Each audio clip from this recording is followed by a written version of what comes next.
Hello, this is a game I worked on in 2008. It's Cur Rock for the PSP. It is a homebrew game I worked on. I'm quite proud of this one. I worked on this one by myself for the PSP homebrew community back then, which is about 8 years ago now. Jeez, that's quite a while. So, Cur Rock. It is a first-person shooter based on the Quake 1 engine that I heavily modified. That came out. The original Quake game came out in 1996 on PC. So, okay, I'll just play through the single player, and then after that I'll show multiplayer.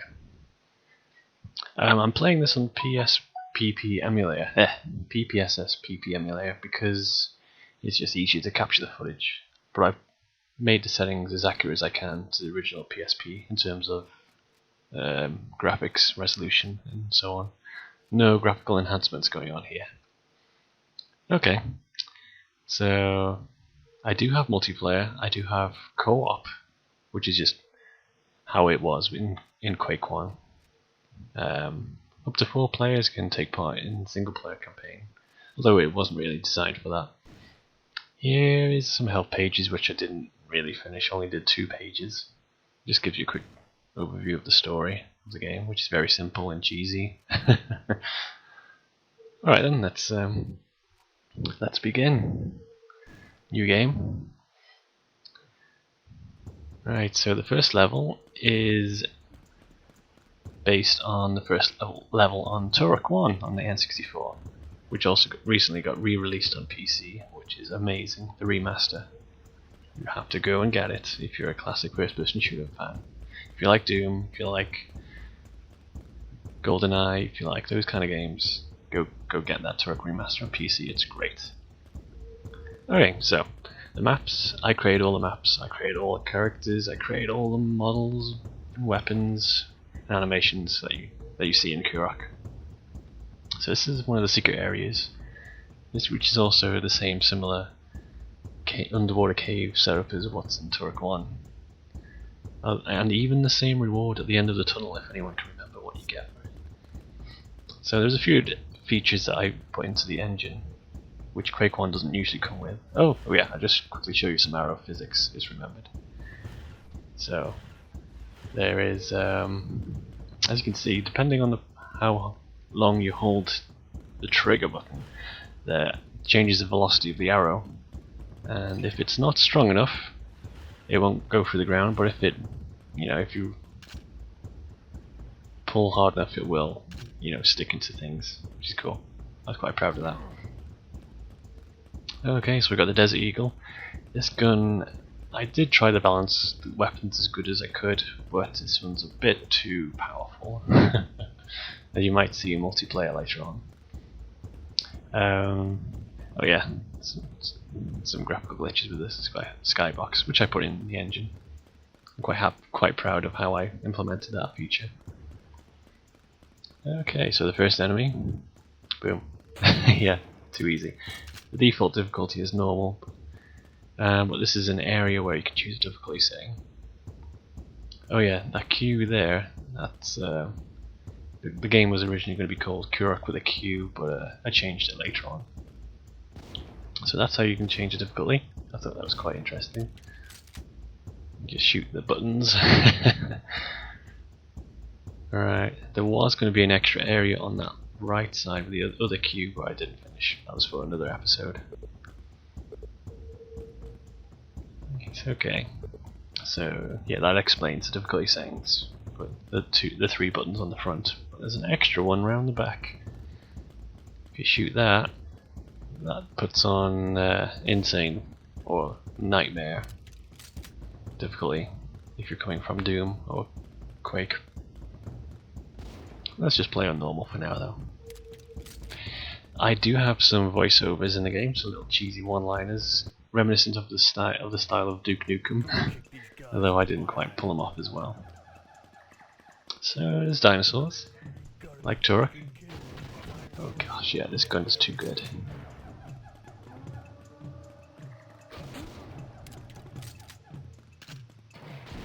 Yeah, explosives. Everyone loves explosions. It's very important to have explosions in your game. If it doesn't have explosions, your game sucks. There we go. So I tried to implement GoldenEye style objectives in the single player campaign, which was really difficult. So you don't see many of those. Basically, just amount to collecting a key and opening the locked door. Okay. Yeah. I tried to make the levels as long as I could, especially this section of the game. The first level is quite big.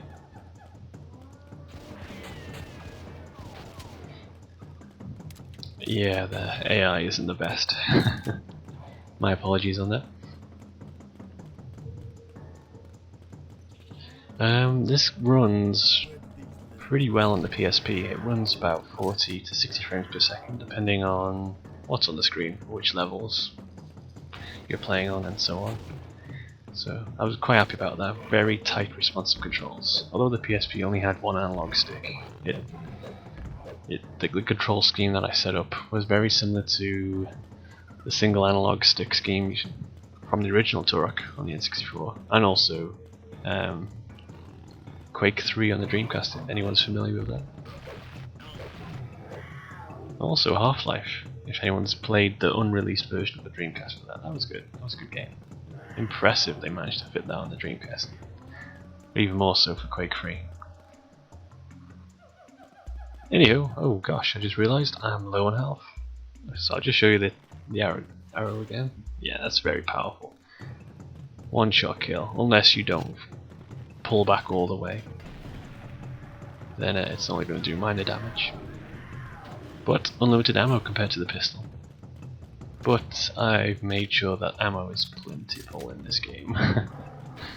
Each time you kill an enemy you get at least 4 bullets. I think I set a random amount, I'm not sure.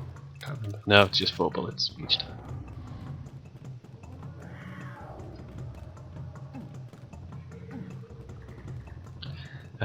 One thing I did with the physics in this game, because I altered them quite significantly from Quake ones, is I removed bunny hopping and removed unconventional movement styles, because I didn't want it to be, to feel like you're playing a Quake game. I wanted to have its own kind of feel to it.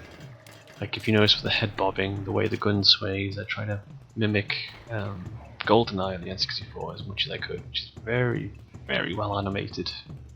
It's very subtle, the effect.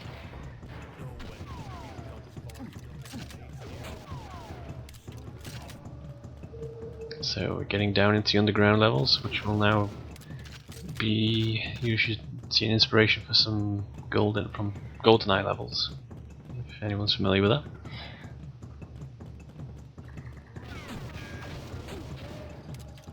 Okay, next level. Here we go. I tried to put some stealth sections in the game, but that doesn't quite work too well with what I tried to do with the AI. So it works very similar to Quake 1's AI. I didn't modify it much further. As soon as you shoot, everyone in that vicinity will hear you. Square toilets for the win. Some more one-liners. I think I put the volume too low though, so you probably won't hear them. But play the game if you can. I did release a PC version of the game at the same time as the PSP version, but it doesn't have all the engine features that I put in. Because I concentrate mostly on the PSP engine. Things like fog that affects the skybox, and I think there's a few other things where it's been a while. This is me playing the game again after years of not touching it. Okay. This level can be tricky to open the exit if you don't know where the key is. And I imagine many people got stuck, if they did, in this room here. There is a key on one of the desks, but the keys I made so tiny, like in the original GoldenEye, if anyone remembers that. Some keys were like, life size, tiny, you won't be able to see. And on a PSP screen it's even smaller. I kind of wish I didn't do that, but it is where it is. So coloured lighting, that's something the Quake 1 engine didn't have initially. Some of these engine features that I put in were from Quake 1 tutorial websites I got many years ago.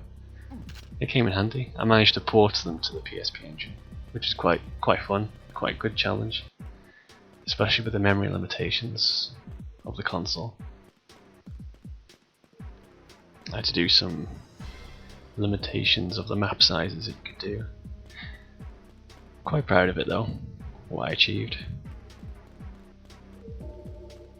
Okay, the assault rifle. This is very powerful gun. Okay, let's get that gold key, which most people wouldn't have seen. There it is. Good luck to anyone that managed to find that. Or congratulations, should I say. Well done. Although I guess most people just skipped this level. Okay, we're back outside again. You might notice the skybox looks different. It's more bluer, darker than the first level. Trying to give the impression of day-night cycle. Quite happy with what I achieved for that one.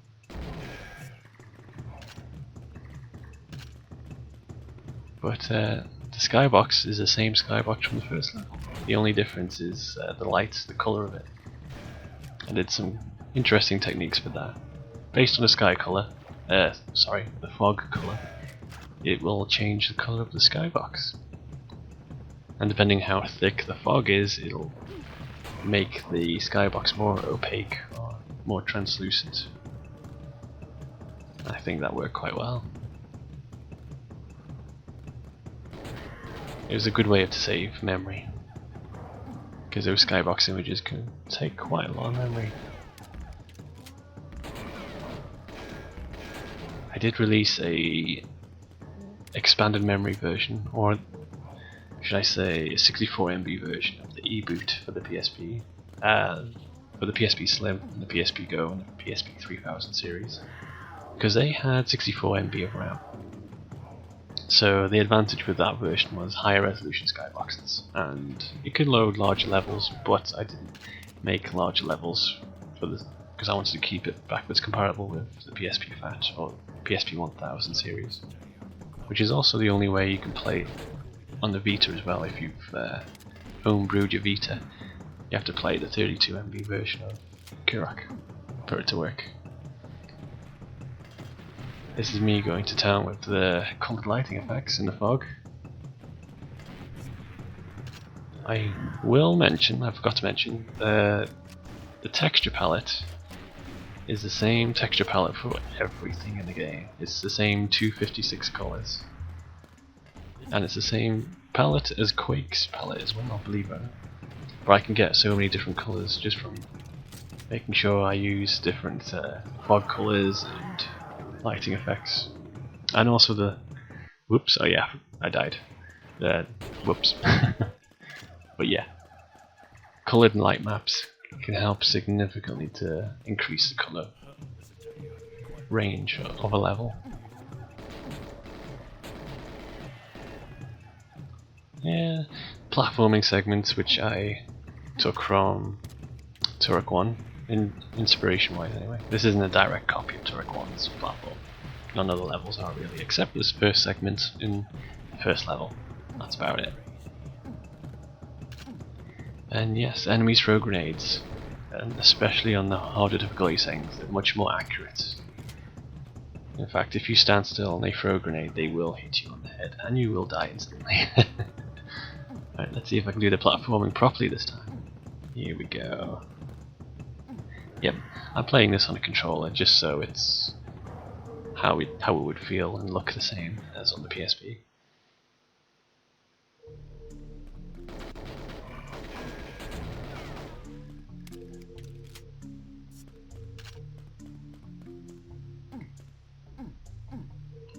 Oops, wrong button. I forgot to press the jump button. Let's try that again. Okay, here we go. Let's see. Can I do it? Yep. Nope. Oh dear, I forgot how to jump. No, I do know how to jump. I just keep pressing the wrong button. I will do it this time. No jump cuts in this video. You're going to get the raw experience here. So yeah, this changes the gameplay up just a tiny bit. But it is mostly linear, the levels. Yeah, it took me about a year solid to work on this game.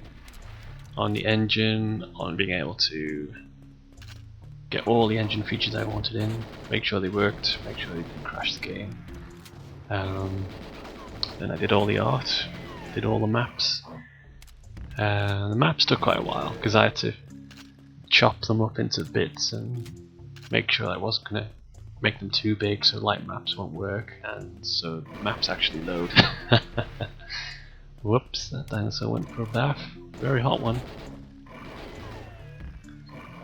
So the AI will try to go around corners or edges of holes, but it will jump inside pools if you're at the opposite side of one.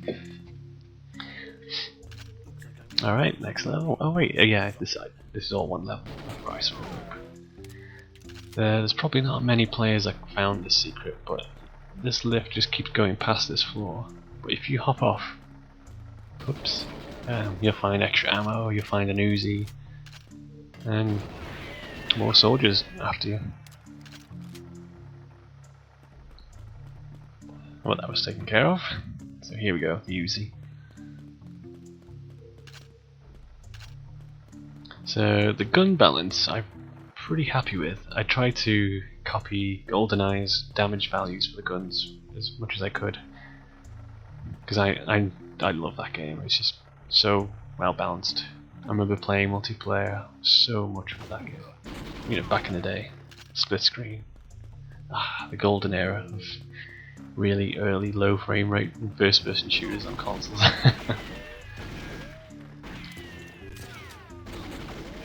That was fun.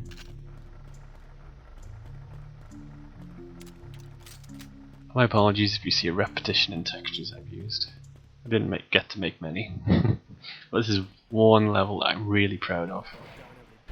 What I did, what I come up with. So going with a mix of some of the Turok 1's later levels in terms of design, and GoldenEye as well. The knife is quite deadly.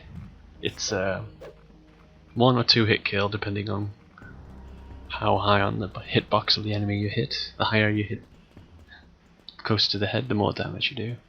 Or if you hit them on the back, it's one hit kill.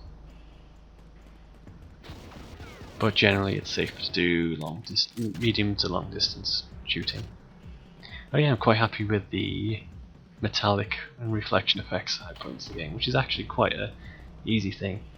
It's based on how the skyboxes are rendered, except without I'm skipping a step basically, and I accidentally come across that effect. I thought, oh, I could use that. That'll come in handy for shiny glass and such things. He was patrolling too close to the door. Okay, remote mines. Yes, just as it says, should save at least some of these remote mines for later, although it's not totally necessary. But oh, they're so fun. You can throw them on the walls and they stick to them. You can detonate them whenever you want by hit and reload whenever you want. You can stick them on enemies and they will blow to bits. You can stick them on soldiers and you can stick them on the dinosaur. It's pretty fun in multiplayer as well. But they work just the same as GoldenEye's remote mines.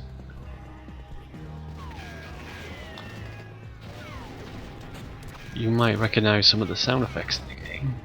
The explosions and the ricochet sound effects and such come from GoldenEye. This just sounded very good to me. They just got some oomph to them. Explosions. Notice how I've gone back to using the Desert Eagle again. It's just very good. Too good. a good default weapon. I guess it's from when I used to play Halo multiplayer, the first Halo on Xbox. The pistol was just too good. Well, I loved it. I was too good with it. Everyone hated me compared to using the rice shooting assault rifle. Just felt like you were, yeah, just shooting grains of rice, unless you managed to knock their shields down. But even then, the pistol would always come out tops.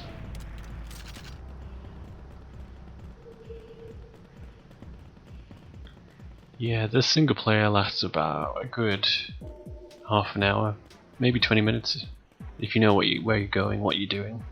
Although it is very linear, so it's not too confusing. There's definitely no Metroidvania kind of game in a first-person world, unless you get stuck trying to find those keys, of which there's one there.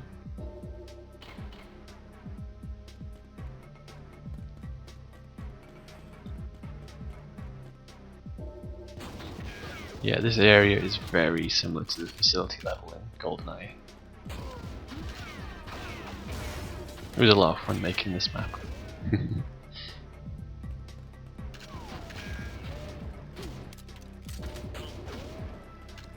This was one hell of a task to do one man, but I did it. I'm quite proud of this. Would I do this again? Maybe. I don't think I have as much time these days though. Right, so we got some gas canisters there. Use your remote mines, stick them on, and then blow them up. Very similar to the end level on Facility in Goldeneye. Step away, blow them up. Oops, one didn't blow up all the way. Let's try that again. There we go.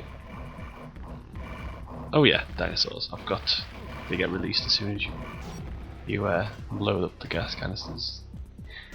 There you go. There's an example of me sticking them on there and then blowing up the bits. Very, very enjoyable.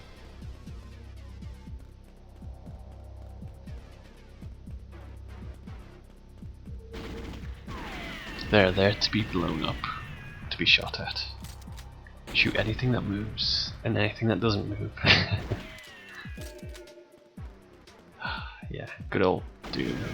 Good old Quake, good old Turok, good old Goldeneye. All those games mixed into one. That was the premise for this game. Take all the good from those games, put them into one fun single player game.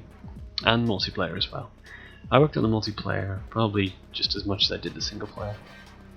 Although I only did a few maps with multiplayer. As I focused more on weapon balance and the bots, making sure they didn't take too much CPU usage on the PSP. Oh yeah, this area, very similar to the facility again. If you're not quick enough after hitting the computer switch, the door will close and you won't get the goodie that's inside. There we go. Sniper rifle. I really enjoyed making this weapon. Really fun. I like the reload animation I did as well for it. Quite proud of it. And I got full scoped in zoom view in this as well. It's just a deadly all round gun to use. One shot kill, pretty much.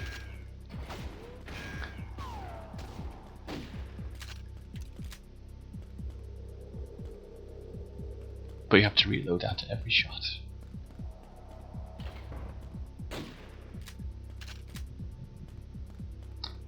Alright, so we're outside. Notice the skybox again? It's the same skybox texture, just the fog is altering how it looks. Really happy with that. So there's the scope. You can run around with the scoped, but obviously it just jumps around all over the place, but if you're good enough, you can still shoot and kill people.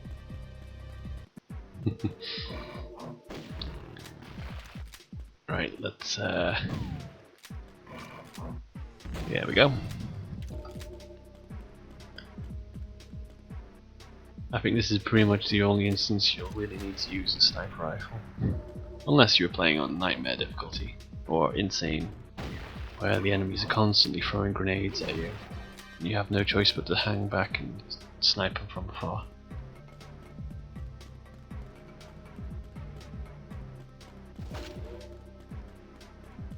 Oh, not gonna die. Not yet. Actually, I already have died in the previous levels. Never mind. Yeah, back to the Desert Eagle. You can get headshots in multiplayer as well. When you get a headshot, it comes up on the screen, headshot. Unfortunately, I forgot to do the voiceover for it to say headshot like in Unreal Tournament. But that would have been too much of a obvious thing to do, I guess. Okay, it's the final level, and I forgot to pick up the rocket launcher that was round the corner on that previous level. This is going to be a very difficult fight without the rocket launcher.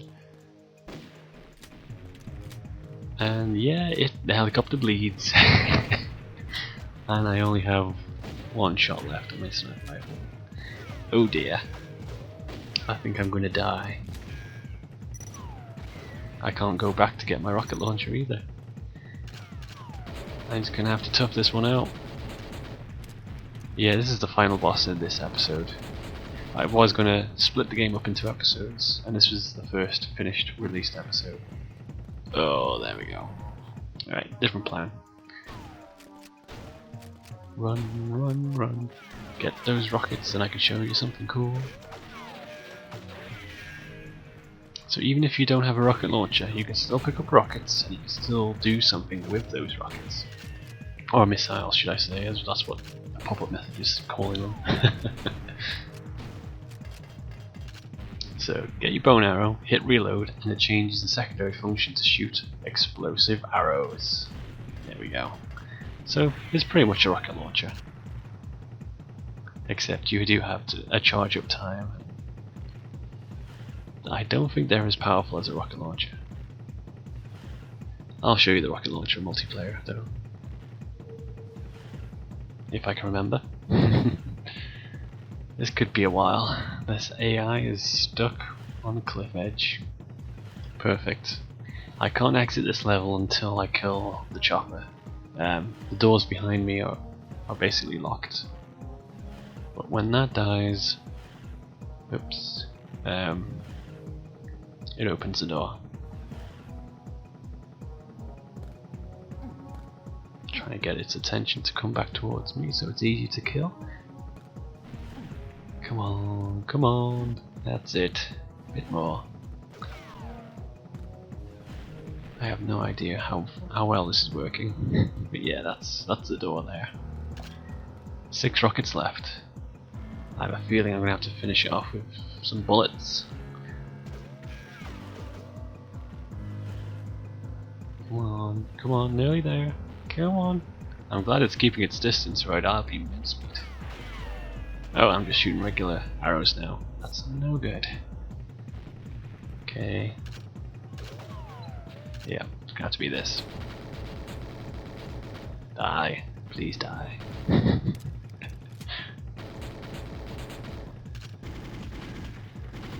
Bleed.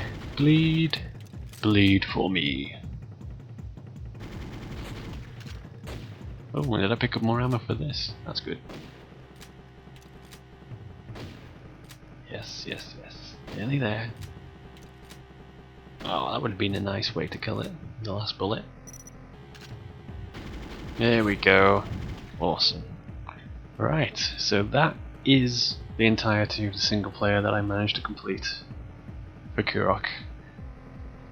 It took way too much time to do, but I did it. To create, I mean. So that's the first episode. What I had planned for the second episode was just more maps, and hopefully if I had more time to do more enemies as well. But I haven't touched Kurok in a long time, ever since the PSP homebrew scene died pretty much. When I did release it, I got about 50,000 downloads.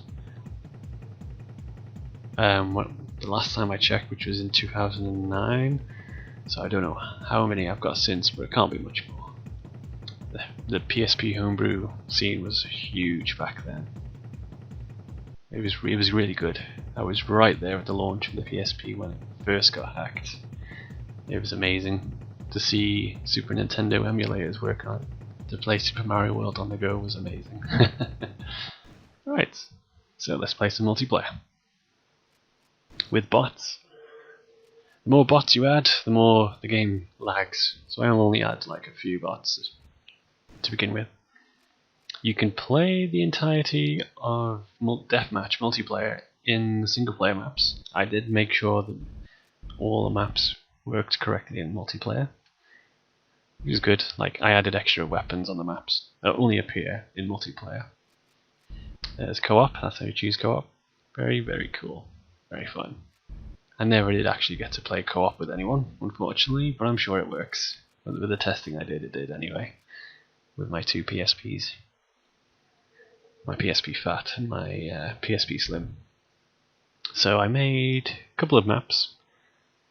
It's about 3 or 4 actually, if I remember. Canyon Arena, very simple. This is pretty much my first map to make in Quake using Willcraft. So I'll just show you that. It's very simple, symmetrical, circular map. Has a few weapons in it. So let's add some bots. The bots are very good, if I can remember. They're very accurate. They're better players than me, probably. Right, so where are they? So this was really fun to play on the go. If you wanted something that, you know, that reminds you of Turok, reminds you of Goldeneye back in the day, this was what I made it for. Good on the go multiplayer gameplay. Oh yeah, this is a minigun from Turok 1. Well, not exactly. I made it from scratch myself, but I tried to copy the minigun, basically, as much as I could. No wind-up time, instant shooting, just like on Turok 1's minigun. It's overpowered, but very inaccurate as well. And it goes through ammo like crazy. Right, let's show another map, because this one's a bit too basic. This one is more of a GoldenEye inspired multiplayer map. Again, I love Facility for some reason. Probably shows too much. Ooh, yeah. They're good with their Desert Eagles. Too good, perhaps. There you go, Turok, you're dead. Okay, shotgun.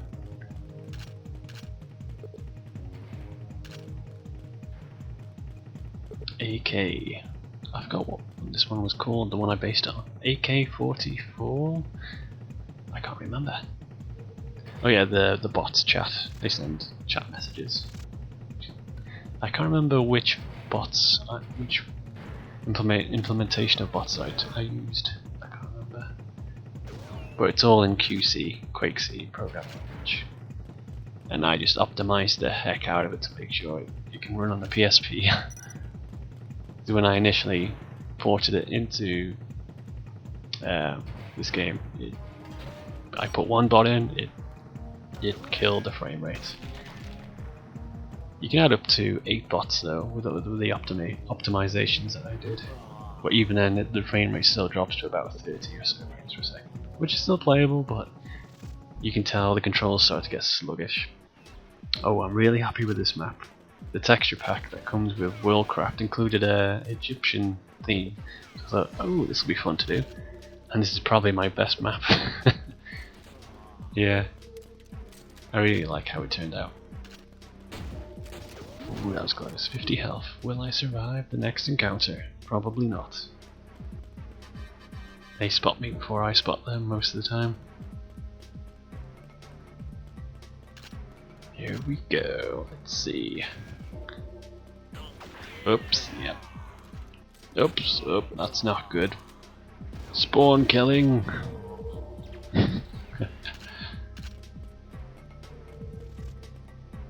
Right. Yep. There you go, Turok. You don't do too well against me sometimes. Sometimes. Let's dive down here. Remote mines, and I won't get to use them. Whoops. Okay, next map. The rest of the maps, I believe, are... Oh yes, wait. I did make one more map. This is an exact replica of GoldenEye's complex multiplayer level. Even the secrets as well. See? Even how it works as well. I'm quite happy with that. It's a very fun multiplayer map back in the day.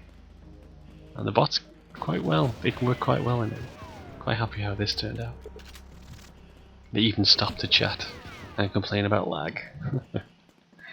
Yeah, kudos to the bot code, whoever created this. It's been so long. My apologies if I can't remember who made it. But yeah, it really, really made those train journeys to university a lot sweeter when I could play this on the go. There we go. Ow. Eat that. Yeah, Turok really doesn't like me. And I really don't like him. Nice, okay. Let's so the rest of the maps are community maps. When I released other previous versions of Cur Rock, I had a forum, I had people join, we were playing, and they were interested in making maps for the game. I'm like, yeah, okay, that'll help me out.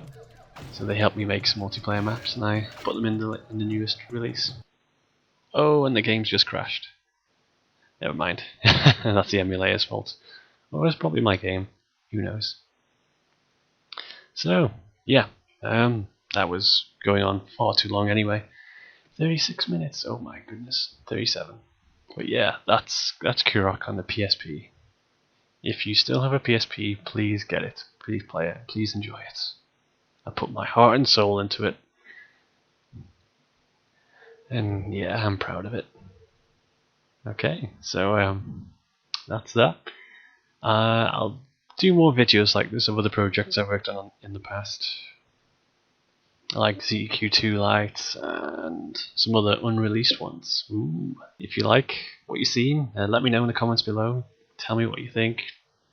Subscribe to me if you want to see more. Thanks. Bye.